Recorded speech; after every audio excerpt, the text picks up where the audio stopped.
Hey everybody, it's Jeremy. I want to talk to you today about something we've all heard about. I generally like to stay away from the mainstream or counteract the mainstream because that will get us, dealing with what we've always done will get us nowhere. So I like to avoid or go against mainstream. Like to go more of a positive tone, get you to the truth. But today I'm going to talk about something that we have all heard of. How exercise can help alleviate anxiety and depression. And what you've heard might actually be true. Nah, it's usually not. But in this case, things you've heard are actually true. A couple of exercises, not a comprehensive list, not the end all be all, but a couple of basic exercises you can do every day to help your mindset.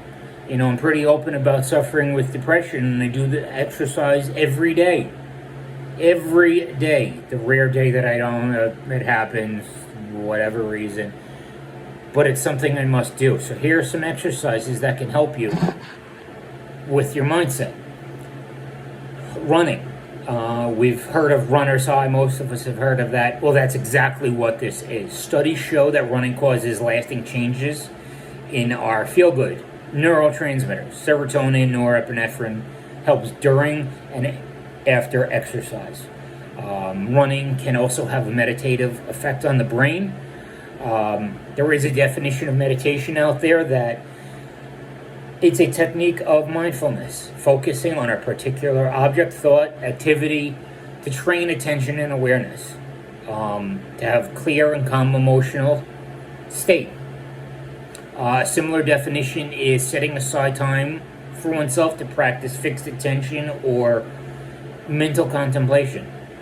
Not every runner experiences this, but seems to have a common effect. I don't experience this on the treadmill, but I'm not the only person. There are plenty of people who do have that experience.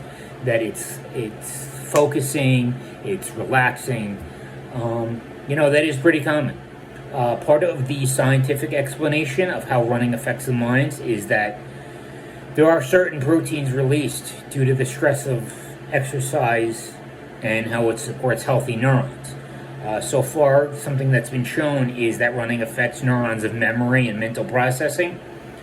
I'm sure that many of us have known about this neat short-term effect, but more and more studies are showing that running results in long-term management of stress, anxiety, and depression. Hiking. This is a strange one. I learned something new in putting this video together.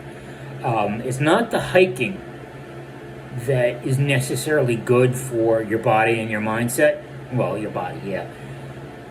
The conclusions that were found by researchers are something that I would never think of, and I'm sure that most of us would never think of.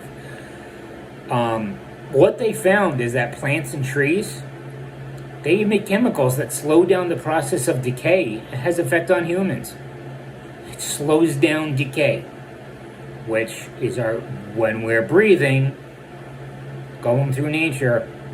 Apparently, that's a positive effect. Something I never would have thought of. I learned something. Hopefully, you learned something now. Yoga. Now, this is somewhat common knowledge. Many people use yoga to slow down their minds. I tried, couldn't do it.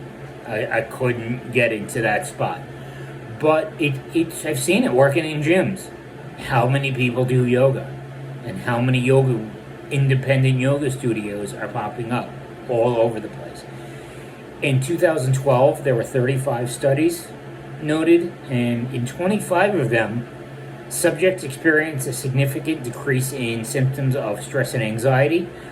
Also, yoga teaches how to focus on breathing, on clarity, on slowing down the mind, taking focus off worries in the process. Weightlifting.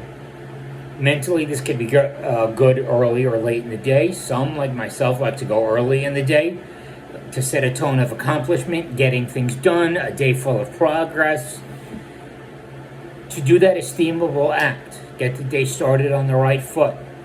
For others, it does help blow off steam at the end of the day, a tool in the toolbox to not bring stress home. Either way, it boosts what we think of ourselves. We did something good. We did something healthy.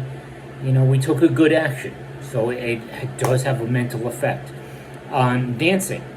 Dancing has actually been shown to help people fight depression and anxiety.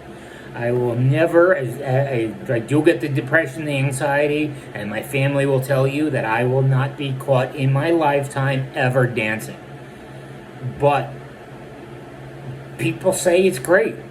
It's fun. It does actually, from coming from somebody who will never do it, it does seem fun if you have it in you.